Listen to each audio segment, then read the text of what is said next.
Hello，大家好，欢迎来到大叔中文。好，首先祝大家新年快乐，新年快乐拜个晚年，拜个晚年。然后大叔们的表情呢，还沉浸在过年的欢愉当中但是我们该收收心了。只有你们两个收心啊，你不需要收我心吗？都没有休息啊。工作狂太劳碌命了。就春节那天，所有人给我发信息说啊，春节好，过年好，春节快乐，马年大吉。然后其实就是我手机在那儿噼里啪啦来信息的时候，我都在工作啊。就连这个春晚的那4-5个小时，我都是在工作中度过的。因为所有中文老师都休息嘛，我觉得订课的学生很多啊。那天好像还是个周一，对吧？我记得，不记得除夕的是除夕的时候是周一，对啊，就很苦逼的在那儿。那你赚钱了呀，也是很开心的，你不能这样。那你怎么不休息呢？你就把这些课推掉就好了。对啊。因为我觉得，就是春晚对我来说也没什么太大的意思啊。就是小时候，因为在大陆我们就是有一个传统，就是现在大陆人就是过除夕晚上的除夕夜的一个传统，就是一边吃年夜饭或者吃完年夜饭，坐在沙发上看这个一个节目叫春节联欢晚会啊。对啊，简称春晚。所以小时候看春晚很有意思，就觉得那个小品、相声、语言类节目特别搞笑。但是后来就觉得，就一年不如一年。现在就是觉得很鸡肋的一个节目，就是对看的话也不会觉得，一点对，不看就觉得好像少了过年的气氛，看了又觉得好像没什么太大的意思，所以所以以前真的会就是春晚的时候我会就是不工作然后在线看，但这几年就完全可能就挑中间的就是有意思的节目看吧。但是今年很有意思，就是今年春晚之后有很多外国的学生就是发信息来问我，就讨论其中的一个节目啊。我觉得你们也可能知道，就好多人就说老师你看这个视频，这个是真的假的，真的假的。就是知道哪一个对吧？其实我们在台湾是不看春晚的，但是我知道今年春晚这个桥段，因为真的蛮多学生传信息问我说，理查老师，你们这个机器人是真的还假的？我说什么机器人？我后来去 Instagram 查，发现很多外国人在讨论，有人觉得太疯狂了，一定是假的之类的。对，所以我觉得先介绍一下背景吧。对，就是嗯从去年开始，连着2年，我们就是有这个舞蹈类的节目，然后在舞蹈类节目就是插入机器人跳舞啊。去年就是那个机器人跳的很生硬，就是转手绢，然后在舞台上就是走路，一看你就知道是那个机器人啊。对。今年一看也知道是机器人，但是没有人类的皮肤。但是今年跳舞它可以做很多很多很复杂的动作，就是可以做功夫，然后有一些杂技的动作，有时候还可以假装他摔倒了，然后又自己又跳起来，又翻跟头啊，就感觉短短的1年，这个机器人好像有一个进化很快，质的提升，进化很快。对，其实我去年印象就很深刻因为大陆机器人发展之前我印象最深刻的是日本人的机器人，好像以前有是对大家都觉得很先进。日本好像是那种是仿人的，对吧？就是仿人脸的那种，对，恐怖谷。那我觉得太吓人了。对，我觉得但是我觉得这几年大陆的机器人发展开始真的越来越进步了。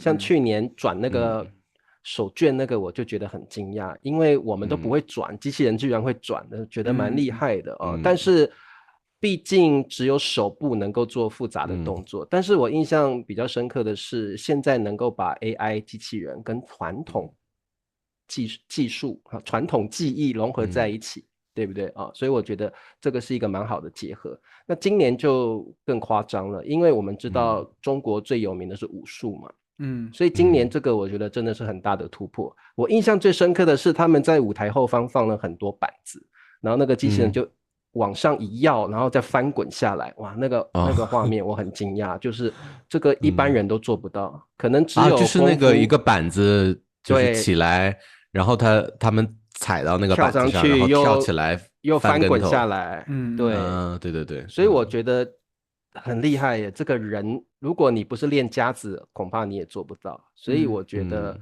这个才隔了1年就有这么长足的进步，我觉得是蛮夸张的耶。那你们看的时候是享受的看，还是说会害怕？就是有一种觉得啊，这个会不会这样发展下去很危险，对人类很危险啊？你们看是什么感觉？我觉得应该没有到害怕的程度，但是我老婆我儿子3个一起看春晚的时候在吐槽呢，怎么这么多机器人，烦死了！这是春晚变成机器人的广告了吗？好像有4-5个节目，不止一个，后面一个小品也是机器人，对吧？他好像运用了这种生活里的场景嘛，就是机器人照顾老人那种状态，就是其实我对机器人的这个东西，其实去年的时候。有一个新闻就是机器人马拉松比赛，当时有很多机器人去参加了，就才发现中国人原来有那么多人在造机器人了。但是你是说北京有那个人形机器人的那个对巨声机器人奥林匹克，好像有个奥林匹克，不是，它有一个就马拉松，就是跑步。但是你当时看，就是这才是去年的事情嘛。当时那跑步很拉垮的，跑一跑有些需要人跟着遥控。然后跑一跑还要浇水，反正就因为它会要散热嘛，就是还跑一跑就摔倒了。但是其实那个时候会觉得这个机器人可能发展其实没那么快。但是你在去年春晚的时候，大家觉得这个它是语数机器人嘛，这个一个小孩挺厉害的啊，语数机器人。他出来之后，后来他又出现了一系列的视频，就是展示他这个机器人怎么会后空翻啊、跳舞啊之类，你感觉他做的都特别特别好。但是在这个过程中，我也看到一些消息，就说其实机器人这个整个商业前景很不明朗，因为机器人作为机器人，它并不一定需要长得像人。其实长得像人，其实在一定程度上是一个鸡肋，因为在我们的工业应用里头，比如说那些组装的机器人，有个手臂，那其实也是机器人。比如说你之前回来的时候，酒店那个送餐的机器人。它也是一个机器人，它敲门都不需要用手敲，直接给你这个叮咚，它就来了。上电梯它也能按，对吧？这些东西其实在生活的应用场景里是很丰富的，我是觉得很有用的。其实中国人，我不知道中国人还是全世界的人们都有一种这种迫切的愿望，一定要机器人长得像人，长得像人好像是真的就很有用一样。我觉得这个反倒在商业前景上不是特别有用。但是我是比较认同这个机器人的发展，在后期肯定会给我们带来很大的生活的便利。但是我不希望它长得太像人，好恐怖我会觉得有点恐怖。就是你说这个送餐机器人，这个我比较容易理解，就是我觉得这个设置好程序比较容易嘛，它就是上楼走到那个房间口把东西带给你。但是我觉得就是现在看春晚给我的感觉，我会想到后面可能有一个人在操作，就像那种很精密的这种提线木偶的感觉啊，那我觉得另外一个主机在控制，是不是？对，我是觉得他自己可能，比如说想让他真的去照顾老人，或者比如说我有一天这个行动不便，我需要他帮我处理这个拉屎撒尿这种问题的话，他应该不会那么智能走过来，知道我的屁股在哪里，然后他慢慢摸可以哦。他应该我是觉得这个东西只要不断的喂数据，最终它是可以训练出来。我是相信表演的时候并不需要就是有人去操控，而是这个数据反复的训练已经让他明白这个该怎么做了。这是因为它只是在当下这个是表演这个场景里运用，那只是为了这个演出。我是觉得除了这个演出，那其他场景还没有，对，就是有一个错觉吧，他应该做不了别的事情。对，他都是呈现出来，在那一个场景里头呈现比较好。真正日常生活里头有这么多东西，他其实我是觉得还没有到那种程度的，不可能到那种程度。但你是觉得很快会到那个程度，还是说还会很久呢？我觉得还会很久，但是说实话，那天我又刷到一个视频，就是一个小伙子可厉害了，他是在美国读书，现在读博士还是啥，回来了。他之前有一个视频火了，就是他造了一个人，就是造了一个人脸的这个一个女生啊，只是造人脸是吗？皮肤是吗？不止，它是 AI 加机器人，里面骨骼是机器的，外面皮肤是真人，就是像真人一样模拟真人皮肤的。而且长得很漂亮，他当时是怎么样？这样打了一个响指，那个 AI 机器人眼睛慢慢睁开了，说话很温柔，就真的感觉好像是一个真人一样。他现在在研究这个领域，他现在获得了非常多的融资，已经回国在做这个事业了。我是相信，说不来后期在哪一段时间，可能真的会出现这种类似于陪伴型的机器人。因为甚至他能明白你的情感需求，因为说实话，我们人类我是这样想，不管你的心理这种状态也罢，情感这种东西都是可以被分析的。它只要能被喂入足够多的训练的材料，它其实是能理解你的。这并不是天方夜谭，但是我不知道什么时候能实现这个事情。但是问题来了，我要问两个书，你干嘛突然这么好吓人？你这么温柔，你要干嘛？你要说什么？因为以前我们做一期节目，你们两个说需要那个情感共鸣啊，就是被理解对，希望被共情。那你们知道现在就是这个机器人越来越拟人化，真人化啊。那你们就是当然这个如果做的不好的话，有恐怖谷的效应。但是我们不说，我们说已经度过了这个恐怖谷的这个阶段啊，已经真的不给你恐怖的感觉，就是好像一个真人，就你完全就是你不细想的话，就是一个真人在你的面前啊，他对你百依百顺。那你们会觉得，可以跟一个机器人产生这种情感的依赖吗？其实我跟灿叔的想法就不一样，因为我觉得，第一个要证明人类是有能力的，或者第二个证明我这个国家有能力的，机器人一定要朝人形拟人化去发展，一定要，而且甚至赋予机器人人性，所以我觉得以后机器人要做得像人，绝对是各国一个竞争的目标。我觉得这个就是人，就是我希望造出一个跟我一样的东西，我会觉得骄傲。然后我甚至觉得它跟我是同类，而不是，当然你说在工业用途或其他用途造的不像人，我觉得无所谓。所以甚至为了符合人类的习惯，我们会造人形之外，狗形可能我们要宠物的陪伴。这种宠物机器人，我觉得以后一定是各国发展的目标。所以我觉得日后在不久的将来，我们一定可以看到非常像人的那茶叔你是100年之后的新的茶叔啊，你可以选择机器人伴侣和真人伴侣啊，你会选择哪一个伴侣？其实也不用聊到100年后了。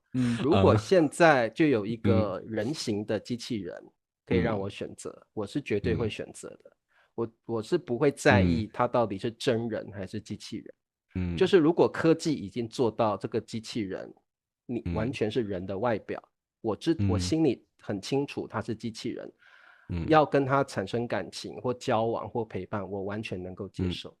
对，我觉得对我来讲还是一个很新奇的体验。如果能够跟机器人谈恋爱，或者是跟机器人陪伴，那如果机器人又能够发展到可以体察我的表情变化、情绪变化，那我觉得我完全能够接受。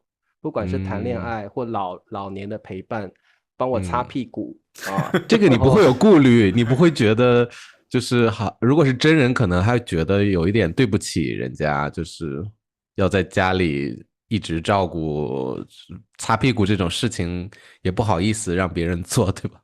你如果觉得对方是机器人，你可能就无所谓了。没有那么多压力。其实你请看护的工作就是帮你擦屁股啊。所以对啊，老了之后看护不就做这些事情对呀，因为你没有办法，你没有办法自理啊，你总不能说啊不好意思擦屁股。那也不好意思，就是看护做的时候也，虽然人家已经有工作经验，但我自己可能会就是觉得，你到那个时候身体状态下，你根本不会这样想的。告诉你无法自理的时候，你根本不可能想那么多，你动都不能动了，你要怎么擦屁股？对呀，你还想这个干啥？那精神还是清醒的吧，还是可以有所以我觉得，如果是机器人可以发展到了解人的心理变化、表情变化、生理需求，我觉得我完全能够接受陪伴我的人、跟我谈恋爱的人、照顾我的人是一个拟人的、生化的人形机器人，我完全能够接受。甚至呢，宠物机器狗、机器猫，我都能够接受。我觉得，而且我不只能接受，我还觉得非常新奇有趣。那你不会觉得，从你的角度，你觉得是在谈恋爱，但是你不会想，哎，那机器人是不是他只是表演谈恋爱，他就是这个感情不是真的？我不在乎啊，我只在乎当下我开不开心啊。那实际上，机器人要怎么想是他自己的事，就像是一个真人，他要怎么想你也不能控制啊。对不对？所以你何必想那么多呢？当下彼此之间是快乐的，是幸福的，我觉得就好了。对，你说服我了，我也要订一台。订什么订？再过2年我们来一起去订购一下。其实我觉得这个角度，我倒觉得当然我不需要谈恋爱或者这方面的。我是觉得其实我会这样去看待这个事情，因为今年我们不是准备养猫了吗？但最近可能因为之前瑶被抓了，养机器猫，对，不是这个意思，就是我的意思就是，其实猫它会变成你的生活的一个家庭的成员，你慢慢会和它有连接。猫其实也不聪明，但是你和它朝夕相处了，自然而然就是它也不是说完全能读懂你的表情，但是比如说窝在你怀里，你陪它玩一玩，你自然就有这种连接感。那其实我是觉得以后的话，可能家庭也会引入这种机器人。机器人你不把它当做宠物，也不把它当做别的东西，可能也是可以成为一个家庭成员这种状态，对吧？它生活在你家里，能帮助你做一些事情，但你未必是那种完全指使它去做一些事情，而是觉得我邀请来到我们家，那我们也可以成为一个家庭成员。那么其实我是觉得那个时候可能机器人它会根据你的反应，慢慢的去体察你的情绪。然后我觉得这个东西，因为它有这种学习能力，它在不同的家庭，它会生成不同的这种情绪的系统，它肯定它的反应是不一样的。就像我们每个人用 AI 生成的东西都是不一样的，它有这种学习的能力。它在你家，它慢慢就变成了，因为和你的这种互动，它生成了一个独有的这么一个状态。虽然可能它的样子在每个家庭都差不多，但是在你家它就是特殊的。那么对，就像所有的宠物猫、宠物狗一样，所以这种状态我是觉得可以接受，而且说实话，我们都不得不面对就是自己慢慢老去这个事实。那个时候其实可能不管是自己还是伴侣，身体条件也没有那么好。那么这个时候有个家庭成员，他身体真的很好，不管怎么样都能帮助到很多事情的话，你肯定会觉得更省心嘛，对不对？对啊，对啊。但是现在这种，对啊，茶叔。我的意思就是说，像灿叔说的这种，以后一定会进步到你只要插入晶片，它就能够进行你所想要的学习。比如说，你希望它是温柔的，你就插入温柔晶片；你希望它是比较照顾类型的，你就插入看护晶片。那它就可以照你想要的需求去执行你的欲望，或者是变成你想要的那种类型的机器人。对，那现在新的问题来了。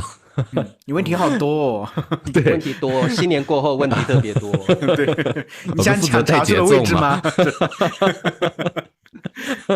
变成主持人。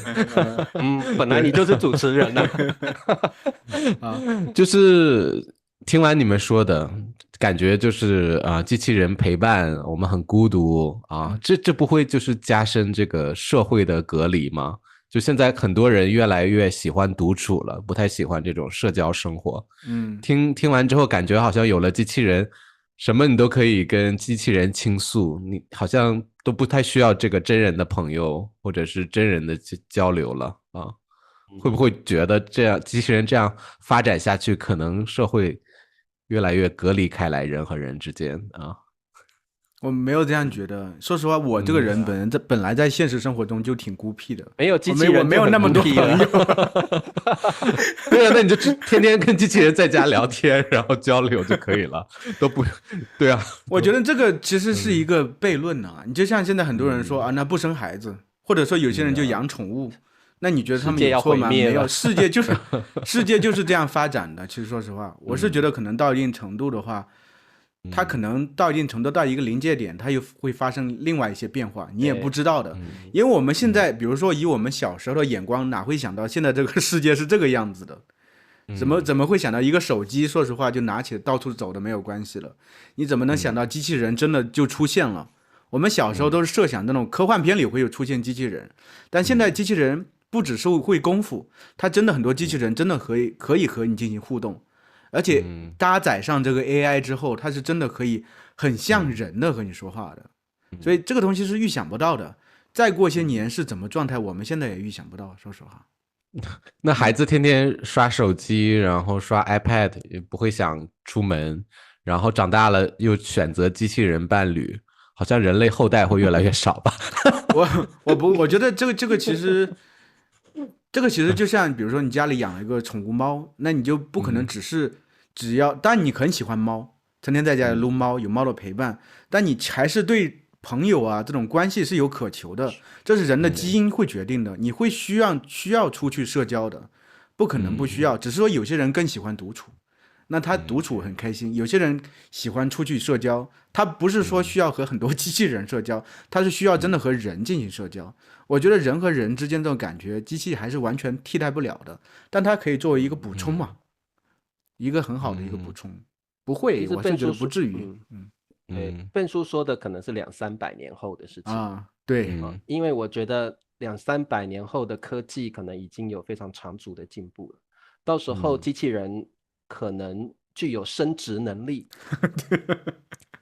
那可能机器人也会想要争取，就像以前的妇女运动一样，机器人的权利，机器人会争取自己的权利。不过我觉得那个可能是200-300年后的事情，我觉得一定会发生的事情，只是说我们现在不需要太担忧。但是我觉得有一个问题，我觉得就在这几年可能就要发生了，可能就会比我们说的机器人运动还早发生，就是比如说。机器人可不可以取代你的亲人？因为我前一阵子看过一个影片就是说有一个妈妈，她的女儿车祸死了，非常非常思念她的女儿。后来在日本所以日本的这个有个科技公司就用 AI。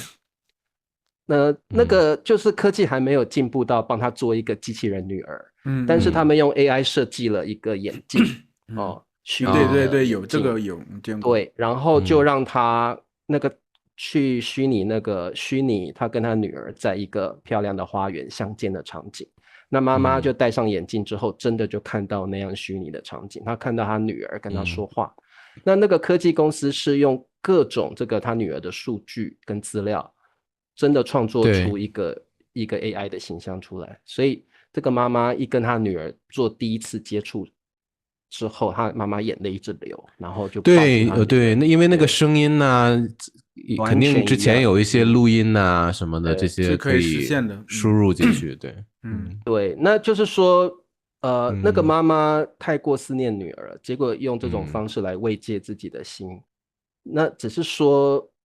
毕竟这是个虚拟的一个情况，虚拟的世界，等到眼镜摘掉之后，他必须回到现实，他女儿不会再回来。但是如果有一天机器人的科技进步到真的可以帮他做一个一模一样的机器人女儿，我又觉得那是一个完全不一样的状况了耶。对，就是你们能够接受吗？比如说Ben叔用机器人取代你的亲人。然后在你有生之年，他都可以一直陪伴你，就是有点走不出去。这个就是两个极端吧。如果我选择了，那我肯定就一直沉浸在这个梦境里了。那我肯定就会就是陷进去，感觉这辈子都走不出来了，必须就是跟这个机器人相处下去，就是怎么那真的很难，那也很可怕哎，就是说这个亲人活得一定比你久，然后就对啊。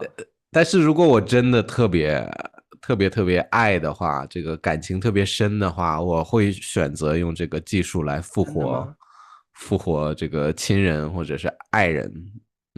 你会选择真的？OK，对，或者是我得不到的人，我也可以用这个技术做一个。谁？这个是你的重点吧？对，这是重点。对，就是如果这不会有道德伦理的问题？有啊，肯定会有啊，就肯定会要立法的啊。对啊，如果是我会觉得亲人走了就让他走了，因为放不下的是自己，绝对不是他。他已经离开了，那一直没有办法放过自己或放不下的是自己。就算你真的很爱很爱，有一个爱人，他可能不幸死了，然后你做了一个机器人，但是最后他活得比你久，那又是另外一种悲哀，对不对？他活得比你久，然后他也不是真正的那个人，所以另外一个悲哀就是你要比他先离开这个世界。对啊，是啊。灿叔呢？灿叔你会使用吗？这个技术？我觉得我不会使用这个技术。我觉得其实就像茶叔说的，真的人走了就走了。你刚才自己也说了吧，就是要是那样的话，你会一直沉浸在这个，不管是梦幻也罢，或者是这种痛苦里，你会一直沉迷在里头，因为你会反反复复的看到他，你会重新上演那些东西的。你首先知道这不是真的他，对吧？你的痛苦其实会不断的加深，我是这样觉得。因为人其实是有自愈的能力的，我们人在这个世界上肯定会经历生死的，你的亲人肯定有些会离去的，这种没有办法的事情。那你需要怎么去走出来？你需要怎么走出来面对新的人生？所以我觉得那种方法肯定有人会去做，现在其实有人去做，我也看到了。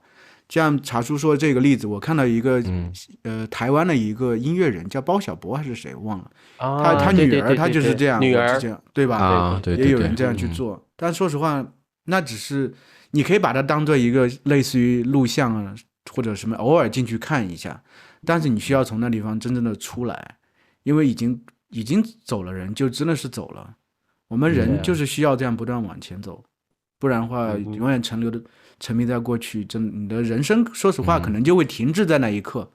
因为我有时候看一些电视剧里头就会出现这种情况，就是比如说一个家庭一个孩子走了，比如说那一般电视剧里都是犯罪的情况嘛，比如说孩子因为一些罪犯的行为造成孩子可能无辜受伤，或者最后就死了，那个妈妈或者爸爸就走不出来，一辈子都走不出来，反反复复都在上演那一幕，反反复复的生活在那一个时间点上，那说实话就是一辈子的痛苦。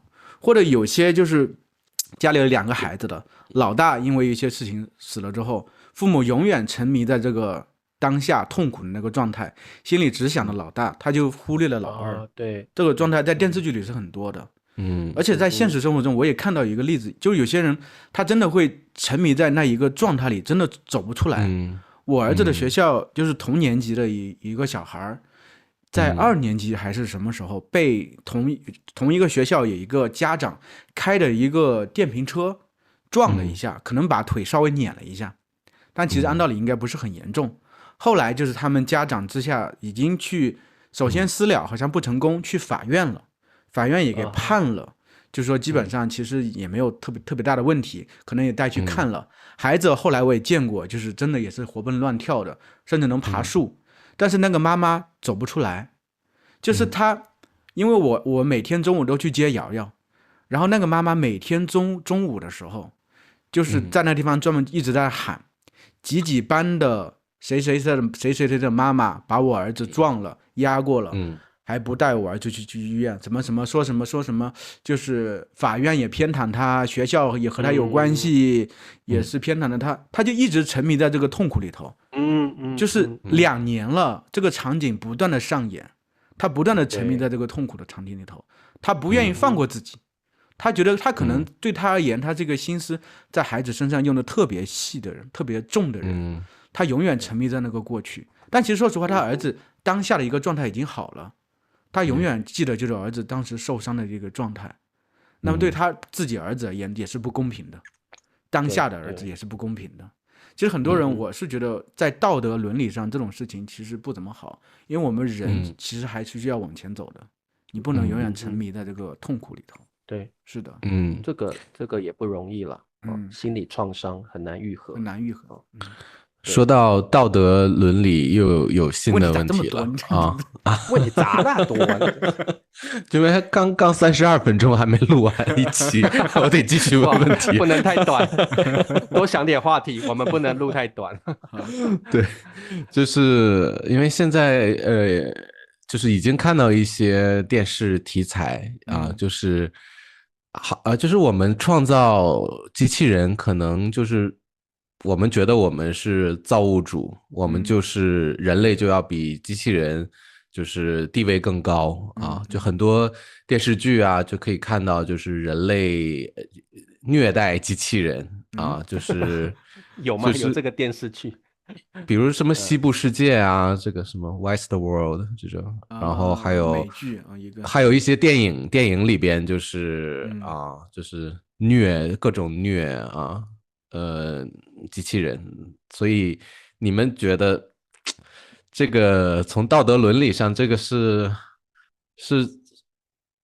因为可能我们会觉得机器人它是没有意识的啊，但是机器人另一方面，机器人又是在去模拟人啊，去表现出跟人一样的特性，所以这个你们怎么看？就是虐机器人这件事情是我觉得人类不会想要虐机器人啦，就是说但人类我觉得都有阴暗面，都会就是如果自己在房间里，可能就是跟在外面看可能是不一样的两个人。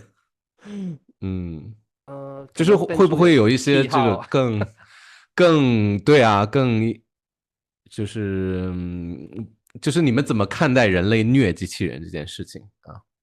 那我觉得机器人看你发展到什么程度。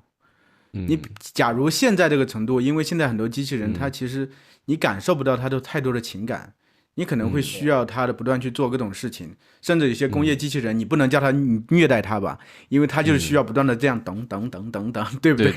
对吧？但是假如到后期，对，那个不叫虐，后期的机器人真的，其实我是觉得通过 AI 这种算法，它真的和人其实会越来越接近，甚至真的能体察你的情绪。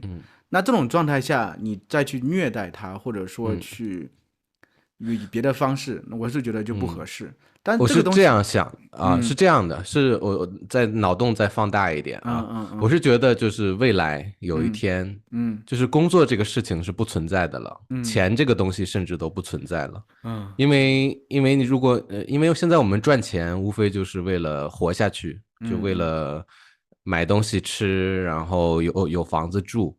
但是如果这个机器人发展的越来越厉害，那他们的那个生产力、创造力是无穷无尽的。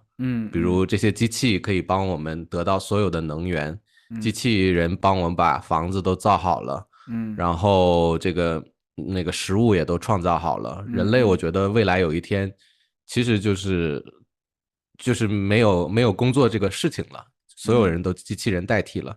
那个时候人类就会极其的无聊，每天的生活就是打发日子。那打发日子的时候，可能会做一些我是觉得机器人都能发展到那种程度了，你觉得機器人会甘愿被人类这样一直奴役吗？不可能的事情，肯定会。所以你觉得机器人会有创造力，会有意识？你都有创造力了，对啊，你所有人类能做的所有事情都能做了，它为什么不能取代人类呢？对不对？它机器人它可以成为，就算不像人类啊这种我们比如说有生育的能力，但是它可以复制呀。那它其实也可以建立自己的文明啊。要是你人类其实对于机器人而言已经没有用处了，它甚至自己都可以去研究一些制造出一些更新的技术了，那还需要人干什么？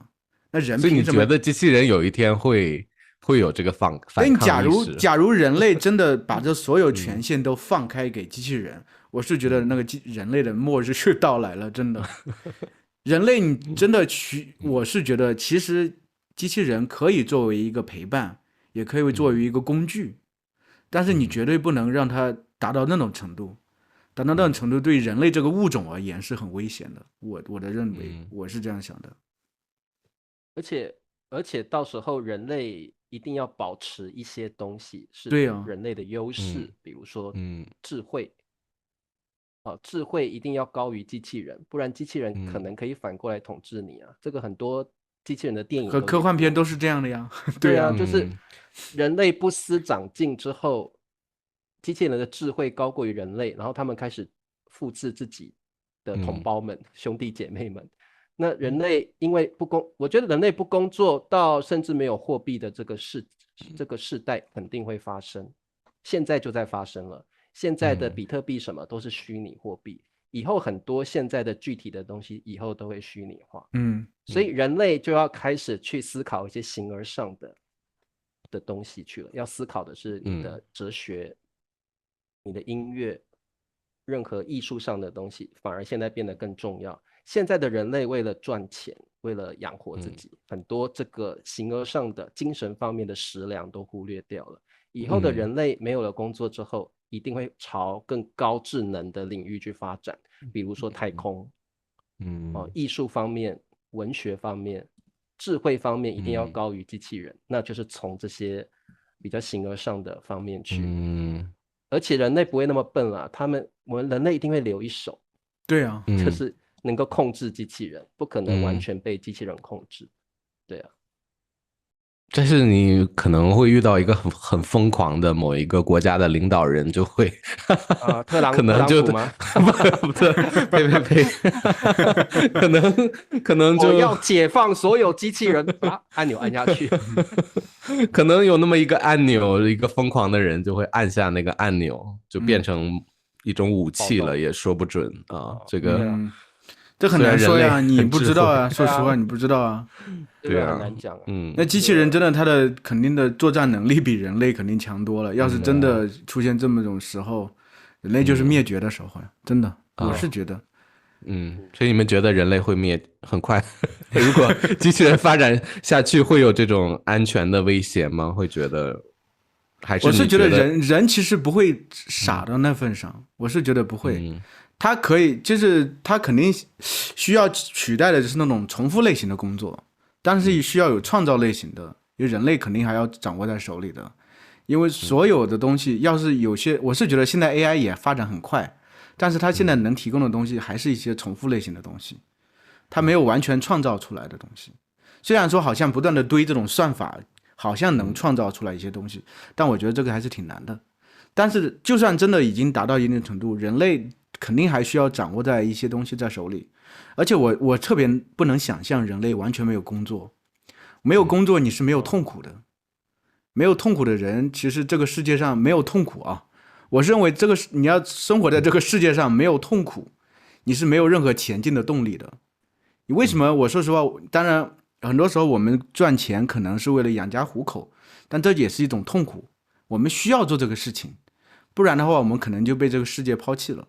但假如任何工作都不需要做，那种生活是非常的虚无的。查出说你工作是为了得到好处啊，那你不是我是认为就是这个东西它需要，就是你的工作可以，比如说在工作里头你获得你想要的东西，就是你这个工作你可以本身很喜欢做这个事情，你不能完全没有工作。你完全没有工作，你说投身于哲学呀，这种音乐艺术，哲学、音乐、艺术这整所有的东西的根源都是痛苦。人类对这个世界的这个思考，它的根源是在于痛苦，有痛苦，有反思，有困惑，有迷茫，才能生成这些东西。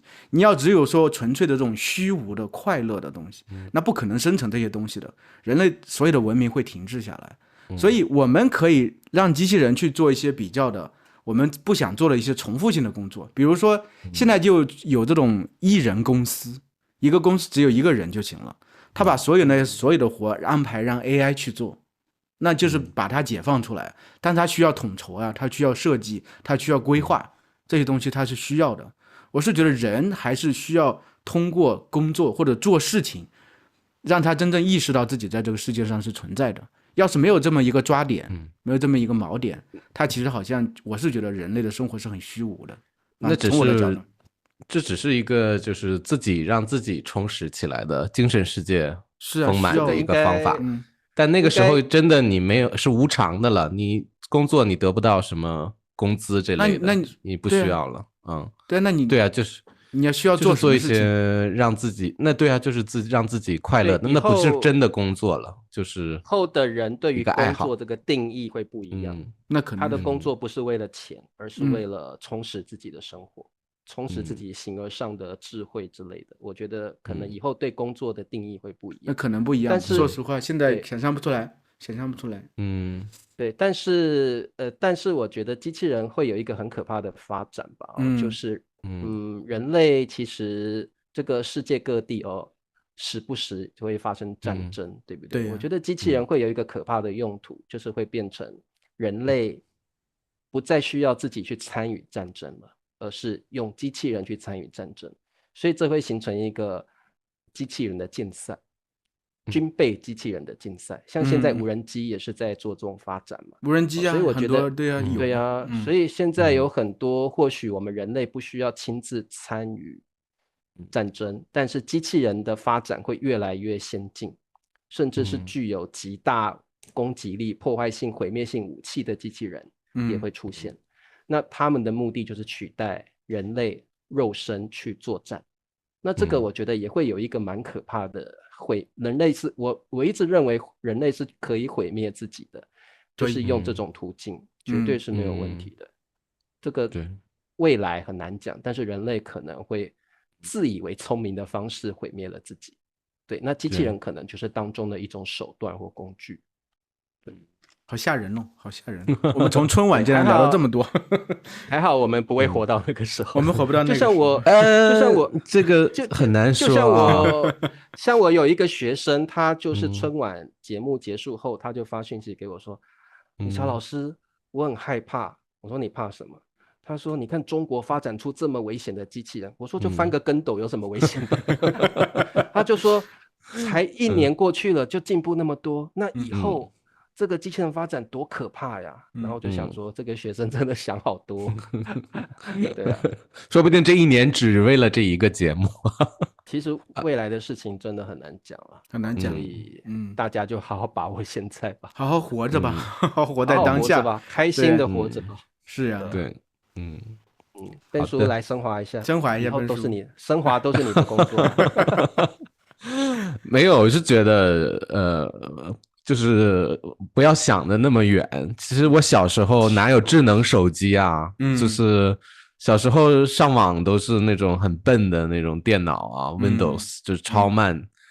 就是这刚20年呢，就是人人都是智能手机，然后电脑网络、5G 网络到处都是。对，我觉得应该过5年，可能就有一个翻天覆地的变化了。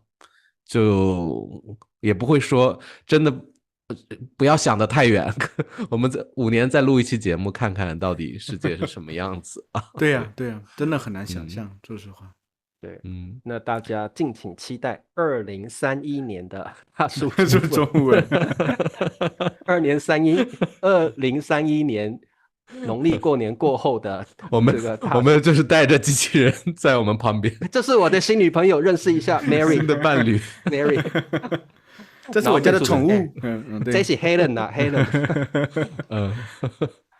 好，那这一期就到这了。不晓得大家对于机器人的发展是抱着害怕、乐观其成，还是关我屁事的心理啊？